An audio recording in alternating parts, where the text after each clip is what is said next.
25장 12절에서 36절까지의 말씀을 통독하도록 하겠습니다. 네, 창세기 25장 12절을 한번 펴시고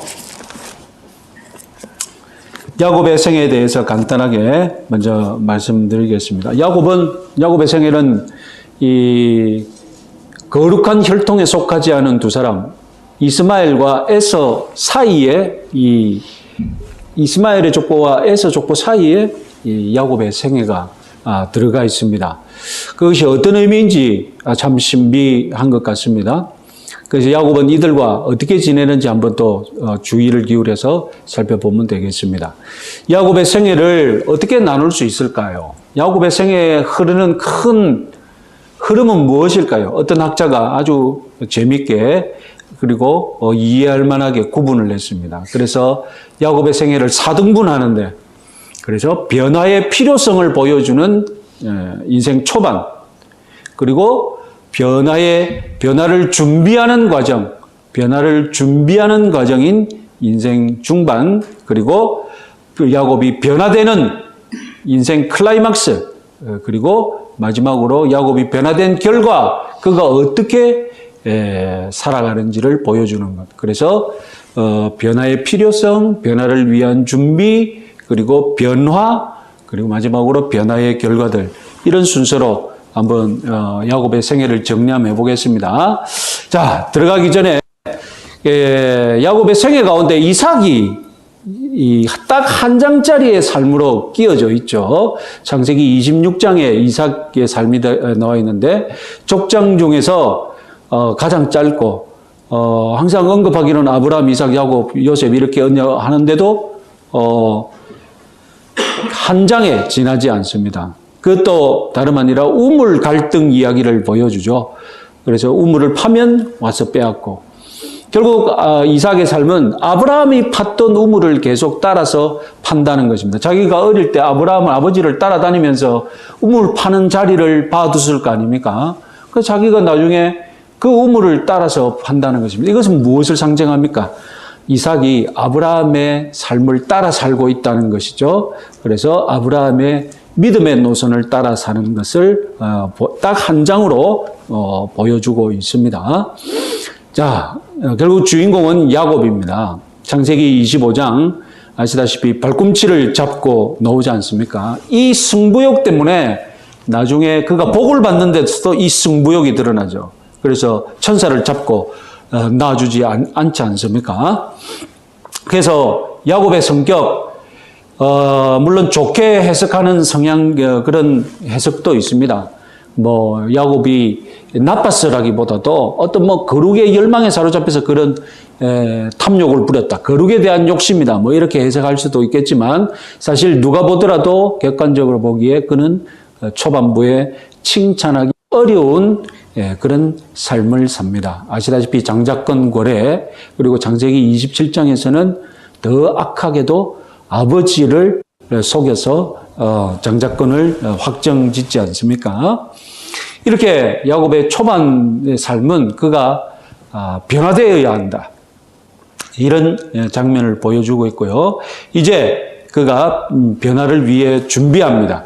28장 10절부터 32장 21절까지. 그래서 이 변화를 위한 준비 과정을 보면 땅에서 떠나고 도망가죠. 그리고 이 도망 중에 있는 야곱을 하나님이 베델에서 만나 주십니다. 그리고 야곱이 하란에 도착해서 결혼을 하죠. 그리고 그들 아들을 낳습니다. 그리고 중심부에 아들과 이어서 가축이 얼마나 많은지를 보여줍니다. 다음에 하란을 떠납니다. 마지막으로 야곱 다시 이스라엘 땅에 들어오죠. 그때 다시 하나님은 브니엘에서 야곱을 만나서 씨름을 하지 않습니까? 자, 이런 흐름을 보니까 무엇을 강조하고 있습니까? 땅에서 떠났지만 먼 곳에서도 하나님이 야곱을 어떻게 하셨다고요? 아들과 가축을 주셔서 축복해 주셨다는 사실을 강조하고 있지 않습니까? 그러면 야곱이라서 축복을 받았겠습니까? 야곱임에도 불구하고 축복을 받았겠습니까?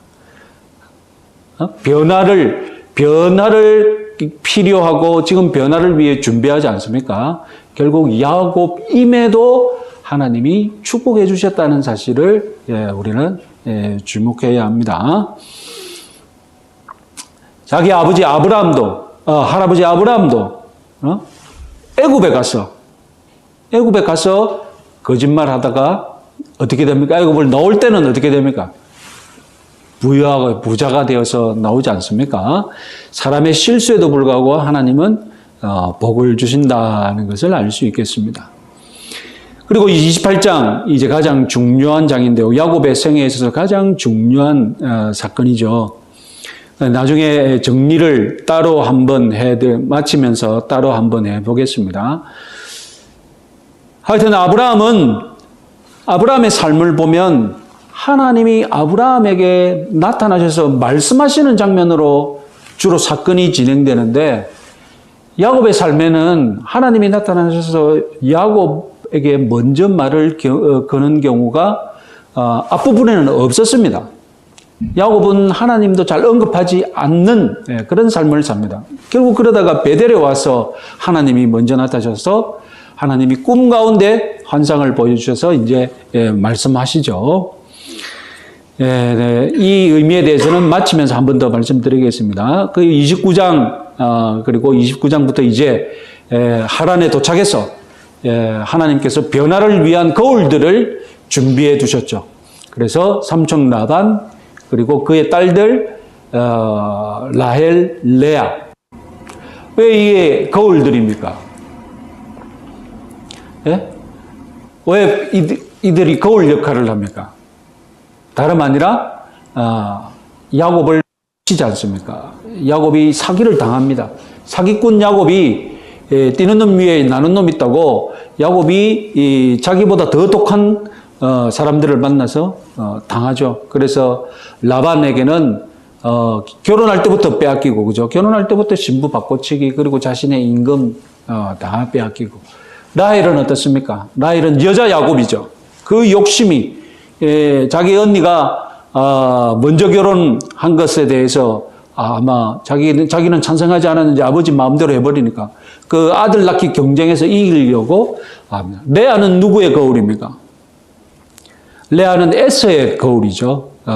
자기 마누라를, 자기 아내를, 에서 같은 아내를 두면서 라헬에게 당하는 에서, 라헬에게 당하는 레아를 보면서 이 형의 형편, 자기가 형을 어떻게 했는지를 이제 보게 되는 것입니다. 재미있는 것은 레아로부터 태어난 셋째가 유다고, 그리고 넷째가 레위입니다. 이 가문이 어떻게 됩니까? 나중에 유다는 왕의 가문이 왕가가 되고, 레위는 어떻게 됩니까?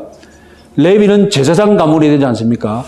라헬에게서 나온 아들들은 아무것도 없어요. 골치만 썩이고 도움이 안 돼. 그러니까 레아로 낳은 아들 둘이 이스라엘의 왕 가문을 형성하고 제사장 가문을 형성한다는 것. 하나님께서 에서 같은 바보 같은 이 레아를 통하여서 더 축복하셨다는 사실을 보여줍니다. 협력하여 선을 이루시는 하나님인 것을 우리가 보게 됩니다. 그래서 당장 내가 겪는 일이 복이 아닐지라도 나중에 정말로 지금 내가 겪은 일이 어떻게 되겠습니까? 더 큰 복으로 돌아올 줄도 있음을 믿으시기 바랍니다. 자, 29장, 30장, 이제 레아와 라헬이 아들 낳기 경쟁을 하죠. 그래서 이들은 아들을 낳으면서 하나님의 도움이 필요하니까 자꾸 하나님을 부르는데 기도 응답은 누가 제일 많이 받습니까? 레아가 제일 많이 받죠. 라헬은 기도 응답을 별로 받지 못해요. 아들 2명만 낳지 않습니까? 자기가 직접 낳은 아들은 2명뿐이지 않습니까? 그리고 야곱도 이 하나님을 찾는, 하나님을 부르는 일이 여기 와서도 거의 없는데요. 라헬에게 화를 내면서 딱 한 번 하나님의 이름을 언급합니다. 드디어 문명의 결투가 벌어지는 31장 야곱은 라반의 허를 찌르려고 하죠. 그리고 그것을 알고 라반은 야곱의 허를 찌릅니다. 그래서 얼룩진 것, 아롱진 것, 색깔 있는 것 내게 다 달라. 내가 거기서 나오는 새끼를 내 임금으로 가지겠다. 그러니까 라반이 어떻게 합니까? 아롱진 것, 얼룩진 거는 다 빼고 순둥이, 민둥한 것들의 흰둥이들만 야곱에게 주지 않습니까? 그리고 마지막으로 라헬은 라반의 허를 찌릅니다. 자기 아버지를 배신하고 따라가는데 중요한 우상 숭배 가신장 집안의 가문의 신상을 훔쳐서 가져가게 되고 또 아버지에게 거짓말을 하게 되죠. 자, 이 야곱이 이 양을 낳는데, 양 새끼를 낳는 데 있어서 야곱은 어떻게 믿었냐면 듣기로 자기가 똑똑하니까 어디서 들었겠죠. 이렇게 하면 얼룩진 색깔 있는 아롱진 그 새끼들이 나온다라고 들었습니다. 그 들은 내용이 무엇입니까? 그 들은 내용이 다름이 아니라 색깔진 것을 보고 먹으면 된다. 그러니까 여러분, 우리 옛날에 어릴 때 산모가 커피 먹으면 어떻게 된다고요?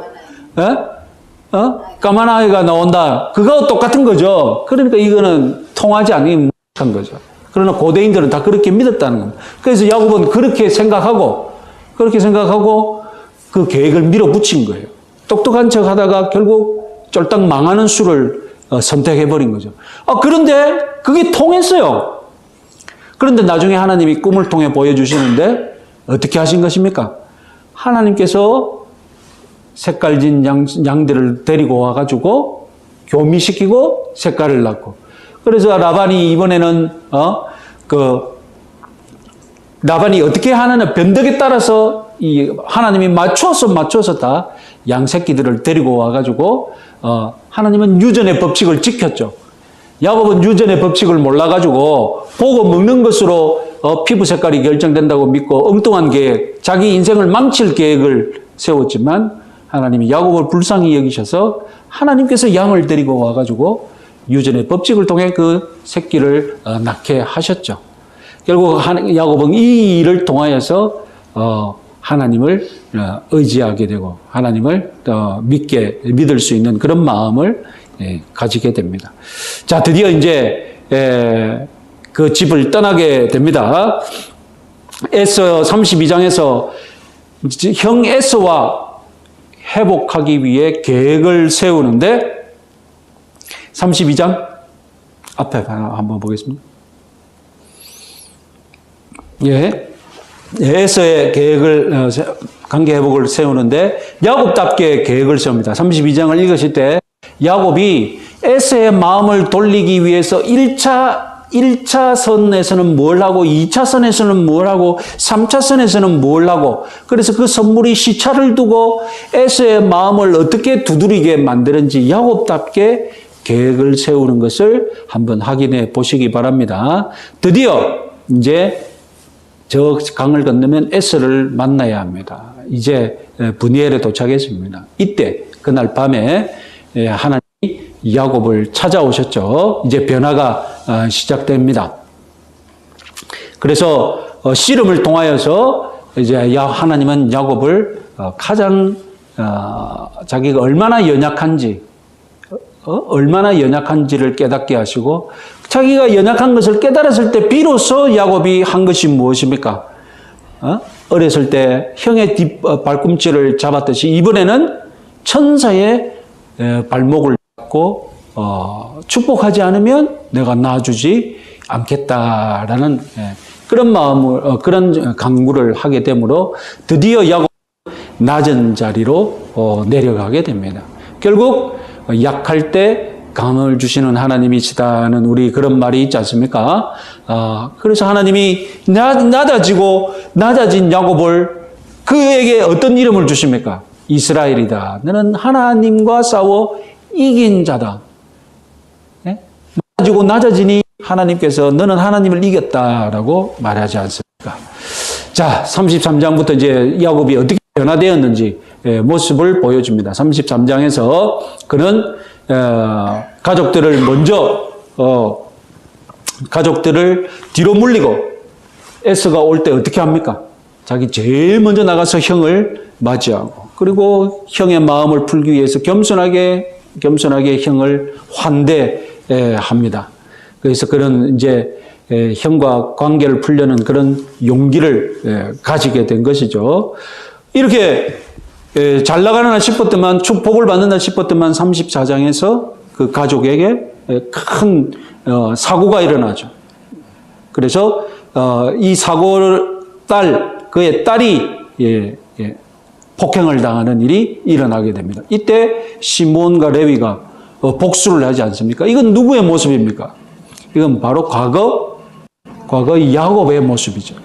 과거 야곱 같았으면 들고 일어나서 이렇게 간교하게 속임수로 초청을 해가지고 죽였을 것입니다. 그건 과거의 야곱의 모습이었습니다. 그러나 이번에 야곱은 침묵하고 있습니다. 이 사건에 대해서 침묵을 했죠. 그리고 35장에서 가면 이제 라헬이 가져온 그 가문의 이방의 신상을 제거하고 그는 묻어버리고 이제 온전히 우리 가문이 다 하나님 앞에 매달리게 되자 이런 식으로 변화의 결과들을 보여줍니다. 자, 35장 29절 같이 한번 읽어보겠습니다. 이삭이 나이가 많고 늙어 기운이 다함에 죽어 자기 열조에게 돌아가니 그의 아들 에서와 야곱이 그를 장사하였다. 여러분 마지막 절인데 뭐가 특이합니까? 뭐가 눈에 들어옵니까? 예? 뭐가 눈에 들어옵니까? 에서와 야곱이라고 해가지고 순서가 어떻게 되어 있습니까? 순서가 정상으로 다 돌아왔죠. 정상으로 다 돌아왔습니다. 에서가 그대로 형 대접받고 있고 야곱이 둘째 되고 그런데 둘이 같이 어떻게? 둘이 같이 협력하여서 아버지 이삭을 장례를 잘 치렀다는 것입니다. 이것이 에서와 야곱이 헤어지기 전의 모습입니다. 그래서 그는 에서와 완전히 화해한 뒤에 그리고 나중에 36장에 가면 이제 에서의 사연을 보여주면서 에서의 족보를 보여주게 됩니다. 자, 28장이 가장 중요하다고 했는데 28장은 이 야곱이 본 사닥다리의 꼭대기가 하늘에 닿아 있다라고 묘사를 합니다. 꼭대기, 우리말로는 꼭대기라고 번역되는데 히브리어는 로시, 이것은 머리라는 뜻이거든요. 머리라는 뜻인데 사닥다리의 꼭대기가 하늘에 닿았다. 이 표현이 어디서 나와 있느냐? 다름 아니라 바벨탑을 묘사할 때 바벨탑의 꼭대기가 하늘에 닿자 이렇게 되어 있단 말입니다. 그러니까 야곱의 사닥다리와 바벨탑이 지금 서로 비교되고 있는 겁니다. 그리고 바벨탑을 사람들이 결국은 하나님께 이르는 사닥다리로 생각했거든요. 실제로 바벨탑은 그 사닥다리가 있습니다. 사람이 올라가는 사닥다리가 있습니다. 그런데 그것이 가짜 사닥다리였죠. 하늘에 올라갈 수 없는 사닥다리였습니다. 그런데 야곱은 자기가 진정으로 하늘에 올라가는 사닥다리를 보고 무엇이라고 했느냐? 28장 17절에 보면 이에 두려워하여 이르되 두렵도다. 이곳이요 이것은 다름 아닌 하나님의 집이요 이는 하늘의 문이로다. 지금 이 사닥다리가 있는 이곳이 하나님의 집이요 또한 하늘의 문이다라는 것입니다. 그래서 그는 하나님의 집을 깨달았던 것입니다. 하나님은 지금 야곱을 통하여서 하나님의 집을 세워가고 야곱이 이스라엘이라는 이 거룩한 집을 세울 수 있는 복을 주고 계시는 것입니다. 그래서 하나님은 야곱의 집을 세우시고 야곱은 하나님의 집을 세우는 사람이 되었다라는 것입니다. 하늘의 문이로다. 이 일이 나중에 예수님이 오셔서 자기 자신을 가리켜서 뭐라고 합니까? 내가 바로 곧 문이다라고 말하지 않습니까?